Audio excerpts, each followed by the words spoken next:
Started here.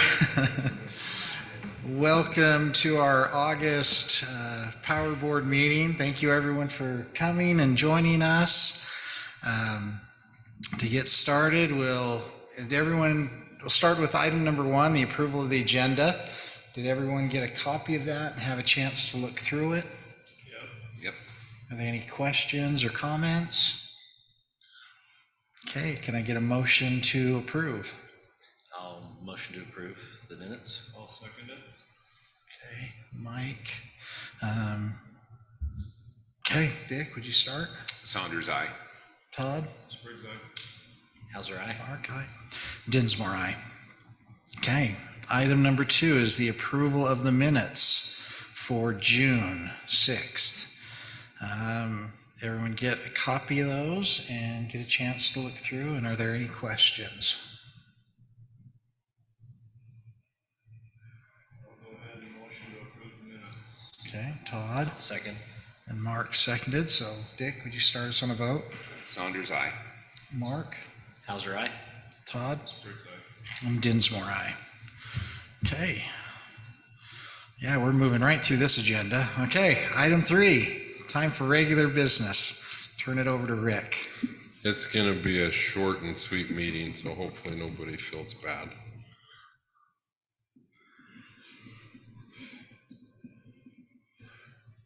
Basically, we'll just be reporting on what's been going on in the department and a little bit of UAMPS reports tonight. We really don't have any action items or anything like that at this point to consider. So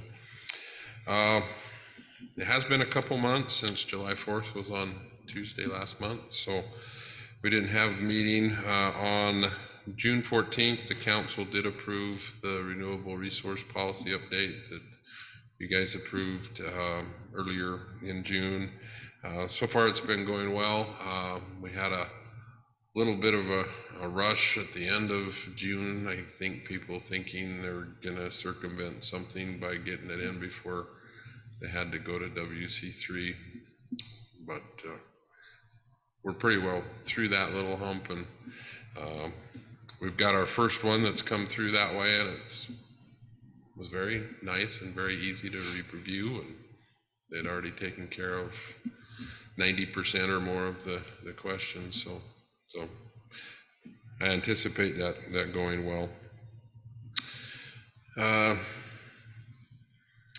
We continue to have supply chain challenges, but we did get 4 pad mount transformers a year and a half since we ordered them. So they were actually ordered in early 2021 and they showed up last week. So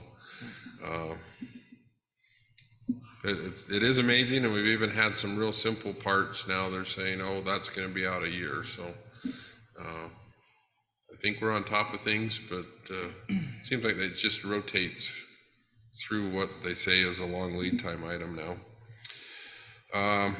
June was an interesting month. I think you guys all probably realized, or I don't think we hit 100 degrees in June, which was, or if we did, it was one day. Much cooler June than normal. We had a peak of just under 38 megawatts, which is less than the previous 3 years. So you'd have to go back 4 years to get that level. So we were down 18% in kilowatts and about 9% in kilowatt hours from the previous year. So that's good and bad at the same time. Good that the load was down, bad that we had bought resources anticipating a normal June. So, however, July, I think it was on the second or third, that first weekend, we set a new all-time system peak when the heat came. It wasn't a lot, it was about 2% more than the previous peak, but nonetheless, early in July, we did set a new peak. So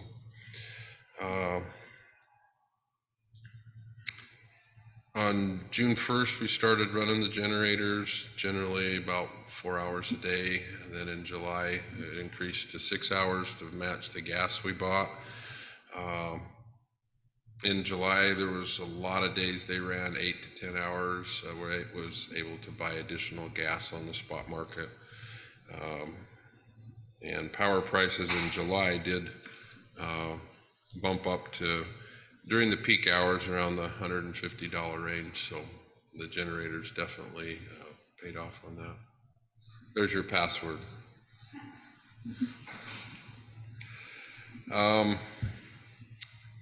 See if I can share my screen just to go over some of the projects.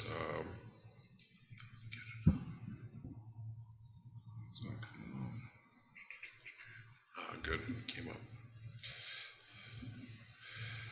This is on 200 East. I don't know if you've been up that way during the day. You'll see the crews in there, and again, here we have the new pole. We had the surveyors come out and actually get a straight line in there for us, so that's always an improvement for lines that historically haven't been straight. Again, just a few pictures you can see here. We've got the pole moved out that will allow for a new sidewalk eventually, but we're much further off of the property than we were originally. And like I say, at one end they were pretty close, at the other end not so close. So, and I was talking to the crews, and they said these poles definitely needed to be changed out when they typically, well, that's a good picture of one. We'll cut the pole down to the communication level when they're done. They said several of these, when they've cut them, they've just fallen into several pieces. And so we probably got a little more life out of them than we should have. But if you go up that line, you'll see new poles. Unfortunately, and I'm sure as on other locations, it's going to take a little bit of time to coax our communication friends to move to the new poles so we can pull the old poles. But the residents have been great to work with, real easy, and so that's always Rick, do we have a franchise agreement with them? we do not at this point, and that's part of the challenge. And I'm working on getting a pole attachment, and then that would have a little more teeth into it. But it's an age-old problem. No matter what utility I've ever worked with in 30 years, it's a challenge to get them to move. So even in Blanding, it was a challenge to get them to move. So yes, we are working on trying to improve that, but it's still going to be a challenge. Exit 11 on Main Street, it's been going well. We've had a little bit of challenges with the fiber that we put in and relocated, then they relocated it again, but I think that settled down this week. So most of the remaining work that we have there will probably be in October, November-ish timeframe. It just depends on the contractor. I know they're focused on getting the traffic moved to the middle so they can open up Main Street again as soon as possible. So,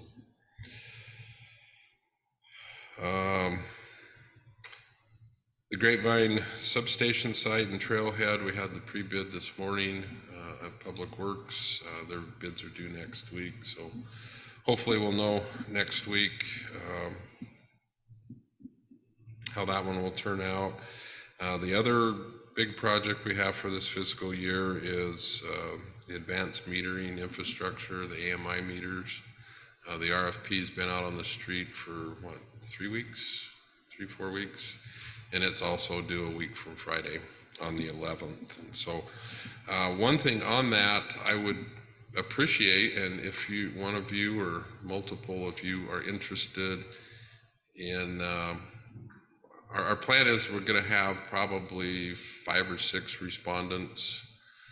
We'll probably narrow it down to 2 or 3, and then at that point we would probably have them physically come in and make presentations.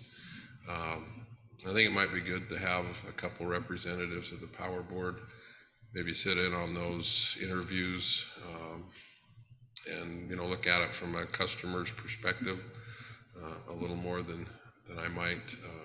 So if you're interested in doing that, let me know, and we can get you involved. It'll be probably, I'm guessing, September timeframe, somewhere around there, before we get that far, but just shoot me an email or a text or something if you're interested in meeting with the vendors and seeing, they'll come in and give us their dog and pony show and why their widget's the best, and I think it'll be really good. I know there's been a lot of positive feedback on the water AMI system, and we hope to get the same benefit from ours. Going back to the solar, we had 11 applications in June, but only 2 in July, and I think we've been averaging 5 or 6, so you take those 2 months. Like I say, we had one company, I think, did 9 of those 11 in the last 3 days of the month of June before our changes went into effect.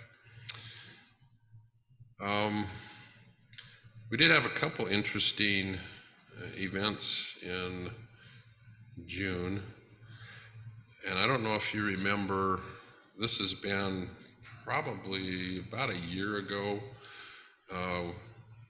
We elected to participate with 4 other UAMPS members they call it the Gridware project. And this is a company that's, this is a picture of their sensor that will go on poles, and it has optical sensors, temperature sensor, vibration sensors, all kinds of stuff. Their idea is to be able to detect problems maybe before they happen. Like if you have a loose connection, it'll affect the magnetic field and it'll be able to pick it up, and you can proactively go look at it. These have been up on the circuit that runs up 300 East since about December. And we hadn't really seen any activity, which is a good thing. That means nothing wrong's going on. And this just shows some of the stuff that they're are able to detect. And so they're in kind of a pilot program stage. Well, we got a call from them in mid-June and said, you've had a pole hit, something like that. I thought, well, nobody's called. And so they gave Wayne this pole location, and he went out, and this is their vibration readings on that particular pole and a couple of them on either side. You can see it was just going along, and all of a sudden there's this big spike. So so Wayne went out, and sure enough, we had a messenger that one of our communication friends had put up that we hadn't authorized, and so it was down below these other 2 lines, and a crane came in to set a new rooftop air conditioner on one of these homes. And when he came in, he caught that messenger and basically stretched all the sag into this span. And if you look close in the picture, they're not great. It's now flipped up over the top of these other communication line and is really low through here. So had we not had this, probably somebody in their RV or something would have pulled out and snagged it and thought they would have done it, kind of thing. So so we were actually able to use this, and we told the company that they had 2 days to get it down or we'll take it down, and they actually responded and removed the messenger. So that was the first event that we detected with this, and this one's a little harder to see, but that same messenger was here. Fortunately, it didn't cause an outage. It didn't get up into the primary, but again, it could have. Then the second event was over by the community center, the school and library. And we've had, and the reason why we picked this circuit was over the last probably 2 to 3 years, if we have a high wind event, the circuit would trip out, they'd patrol it, can't find anything, we'd put it back in service and it would stay fine for 6 or 8 months until we have another high wind event. And we've had multiple crews look at it, haven't been able to find it. Well, again, this was less than a week later, they called and said, hey, you got an outage. And sure enough, this is vibration sensors, because when the lines come together, there's a lot of magnetic force, and so they'll actually physically move and cause vibration on the poles. And then this was the electromagnetic field that's coming along normal, trips off, comes back on for your reclose when you see the lights come on for a second, then it trips off again, holds, and then it locks out after that. So it was interesting. We sent the crew out and they found this span that in normal conditions it has plenty of clearance, but when the high wind events came along, one of these is the neutral or grounded conductor and the other is the phase. They were pretty tight here, and it rolled from a flat to a vertical type configuration, and they were able to actually find the arcing to show. So what they did is the fix was pretty simple. They just moved the neutral over to this position to create a little bit more space. So that was 2 events in basically a week that system caught. Now, if it would have been, and that's the only circuit we have it on at this point. So we may want to invest in a few of these devices each year and start scattering them around. And but at least it showed the concept of what they're trying to do. So they were way excited to actually have a cause and effect, that they detected it and pinpointed it right to the pole at both occasions. So How expensive are they? well, this is a pilot program, and we got some grant money through UAMPS. I think they're about $500-600 a piece right now. So they're pretty pricey if you have several thousand poles. I think to do this circuit through the grant will be about $5,000. So it's not too bad. But if you were to, like I say, expand it to all the poles we have, you probably So would you'd wanna- start strategically placing them on Right. where you have, or like have maybe where problems. our fuses are, or things like that it actually would detect the light from the fuse operating and those kind of things. So we'll look into that, and again, it definitely gave a proof of concept. Then another interesting one we had, they were working, changing a pole in the backyard, and the next door neighbor came over and said, hey, I don't think this is normal, and this was the pole adjacent to it. Oh, come on.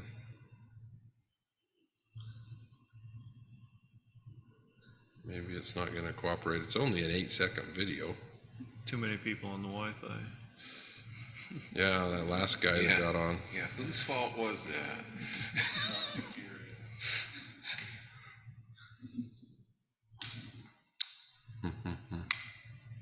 Well, I don't know if it'll make any difference just to keep it small. Nope. Anyway, I think if I can get that picture to just come up. If you look really close in here, there's a little waft of smoke.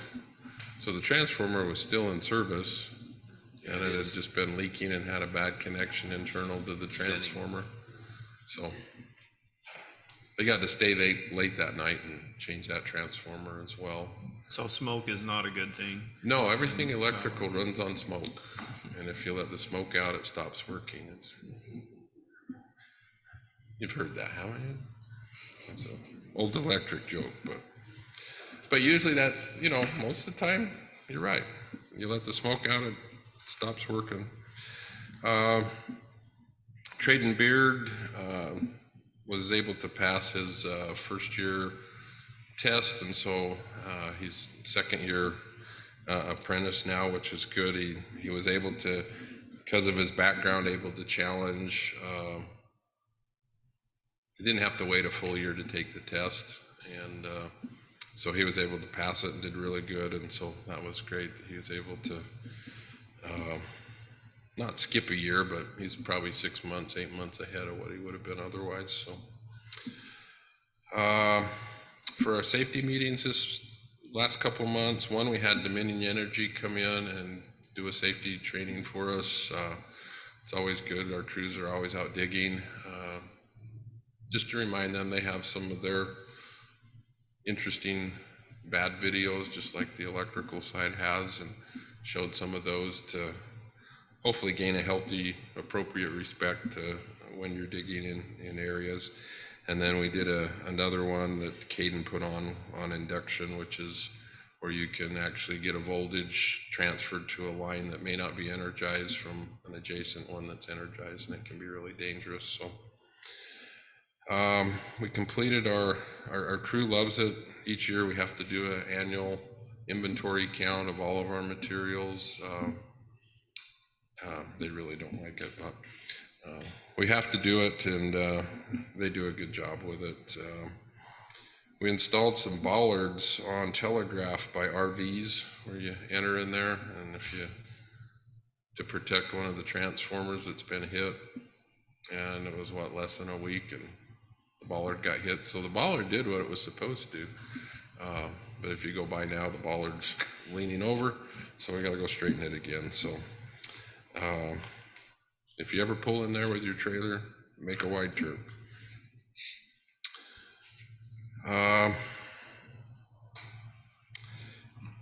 We talked about the one outage. I had pictures here. The other outage we had was on Coral Canyon area, and it was actually a rat that had got up into, climbed up the cable and got up into the switch. I didn't get Caden's picture of the fried rat, but you can imagine what he looked like. Rachel says it was gross. We could have posted it on our newsletter. Yeah. So those were the only two larger outages that occurred. And fortunately, in both cases, they weren't super difficult to take care of. I mean, the rat, actually, we didn't have to do anything. He kind of took care of himself. And they just made sure that tested the cables and the switch, and then just re-energized it. So that's all the general stuff.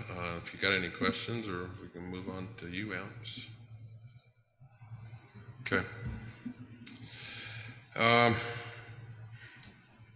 In a couple weeks, we'll have the UAMPS annual meeting up in Jackson. There's, I think, 7 of us between myself, Jeremy, Power Board, and Council that'll be going up there to that. So they've got some really good speakers lined up, and it will be a good event for those that are able to attend. So, and we appreciate you taking your time to do that. I know that's a big ask on your part. UAMPS has been fairly quiet. Again, we're constantly trying to secure and find resources that are as cheap as possible.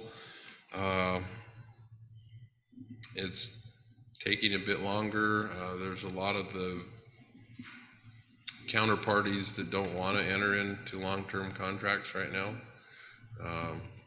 So it makes it difficult to get a 2 or a 3.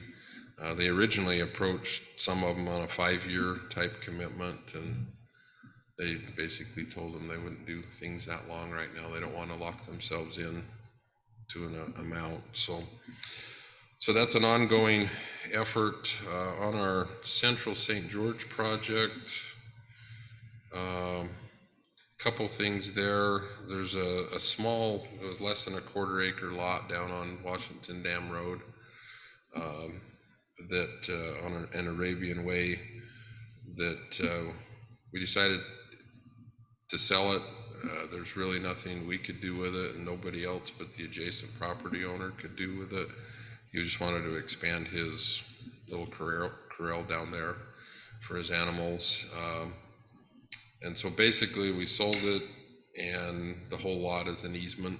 So it protects UAMPS's right for the pole line that goes across that property. But the benefit for us is we don't have to take care of the weeds and stuff. So, and got a little bit of money, not a ton.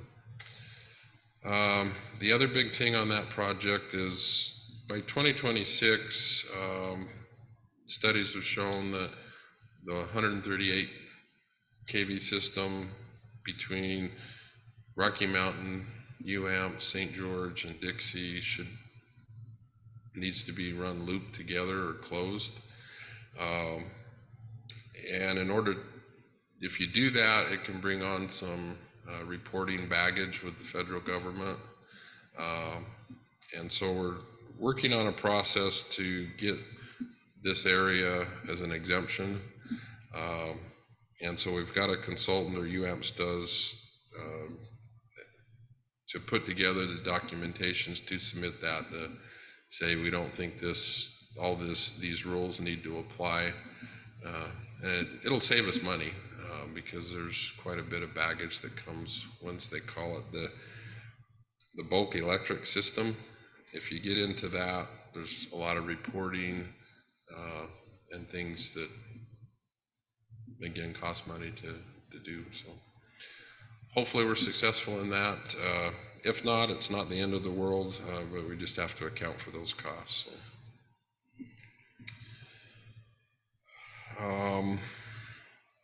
The Payson Nebo project, it's been running basically 24/7 since around the 1st of June. There were 3 days they had an outage due to a steam leak on a valve that they had to replace, and it takes basically a day to cool it down, a day to repair it, and a day to warm it back up to get it back online. So, but it's running well, and they've been able to stay within the pollution requirements that started to go into effect this year. So they did some stuff on the ammonia system, and feel like will be able to stay under the allotted pollutants that for the plant without having to spend tons of money to do it. So that has been a good thing. Some of the potential resource, let's see what she had in here on that. Maybe she didn't have anything on that.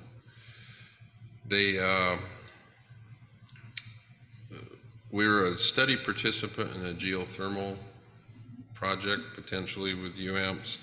There was a couple sites out in Nevada that looked promising, and so we're moving forward with taking that exploration a step further. It looks like the pricing and the timing would make sense, so we need to flesh out more details on that when that comes. They're also looking at some possible sites for natural gas generation, anywhere from units similar to what we have to maybe a plant similar to what's at Payson. And they've found a couple sites that look promising. Again, don't have a lot of details, but they are working on that and trying to find resources that will be cost effective to meet the member needs. The Sunnyside waste coal we've talked about a few times here. We have a small amount in that. UAMPS is in final negotiations with that. It's a power purchase agreement with, I believe it's a 2.5 year with a 2-year extension if we want to do that. And then they did make a new hire that they brought from Los Alamos. can't remember his name off the top of my head, but one of the areas that he's focusing on is to try to figure out ways to maximize the member generation, not just, it would be how to best utilize those resources for the group as opposed to just Washington or Santa Clara or St. George. Figure out ways that we can maximize the benefits to the member as well as UAMPS as a group. So I was kind of excited to hear that, and hopefully he can come up with some ways to make them more economical for us. On the Colorado River project, the good news is they said Lake Powell's up to 41%, or it's probably starting back the other way now, but it got up to 41%, which is up from the low of 23% full. So we'll take what we can get there.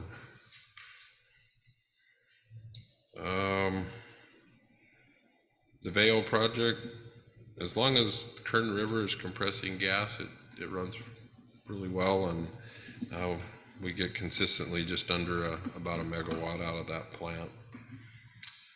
Been working with Mike Squires on some possible grant funding opportunities through there's two different acts, the infrastructure, the IRA Act, and then there's the second one that the state is receiving some money from that federal legislation, and we're working on maybe some opportunities to maybe accelerate some of the pole replacements that we're working on, and some other possible projects, maybe replace some of the older underground and some of the mobile home parks that we have that are getting older and aging. So hopefully we're successful in that. Again, the government hasn't given a real clear what works and what won't work, and so Mike's been helping us with that. The Red Mesa solar project's been running well. On the steel projects, they said they're still on track. There may be a few contract modifications that we may need to bring back to you and the council. It's not a change in pricing. There's some things that UAMPS wants to do that would save some money, and then of course if you open that can of worms, there's some that the developer may want in return. So they're working through what those, make sure they're acceptable. Our wind projects for June, the capacity factor on one was 15% and the other 13%, so it wasn't a very windy time in Idaho and Wyoming. However, the Red Mesa was at 46%, which is actually really high for a solar project, so I was pleased to see that. And then last but not least, on the carbon-free project, did you guys by any chance get the press release that they sent out on this limited work authorization? And what that is, and I think I've mentioned it before, identifying certain aspects of site grading, maybe like the admin building, some of those things that aren't nuclear related directly, that they could start working on those sooner than in the middle of when the main plant is going. And so they made that application to the NRC, so we'll see where that goes. And again, that would just help make sure we keep the timeline. The COLA submittal is still on track for January of 2024. And of course, the big challenge that UAMPS has is to get the subscription that we need, the 80% subscribed and meeting the cost of the 89. And we're just starting into August, and so they basically have to the end of the year. Rich Walge, I think I mentioned, does that name sound familiar? He was a former CEO of Rocky Mountain, VP for Pacific Core, well respected in the industry. I think he's making a lot of good headway, from public power entities to investors to investor-owned utilities. The challenge is to get through all of their approval processes in the limited amount of time we have. So we'll be keeping a close eye on how that's going. And I know they did have, congressional people go up to the INL, talk about the project. Again, there's all kinds of people wanting it to succeed. We just need to get some people to jump in with us and help us make it succeed. So that is really my report for these 2 months. Like I say, it should be kind of short and sweet. And if you got any questions, let me know. If not, I'll be done.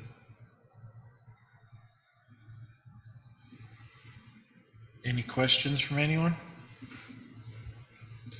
And then those that go to Jackson can make a presentation next month. Not to defer you from going, but just great. No, I think it would be good, just be prepared to just maybe chat just a little bit of what you learned and report to the other members that weren't able to go. Thank you. Thanks, Rick. Thank you. Okay, any questions, comments, concerns? No? Like short and sweet. Yeah, so item 5, anybody want to give a motion to adjourn? I'll make a motion to adjourn. I'll second. Okay, Mark and Dick. Todd, do you want to start us on a vote? Spriggs, aye. Dick, Saunders, aye. Mark, Mauser, aye. Dinsmore, aye. Okay, thank you, and until September 5th. Okay, next meeting, September 5th. Thank you, everyone. Recording stopped.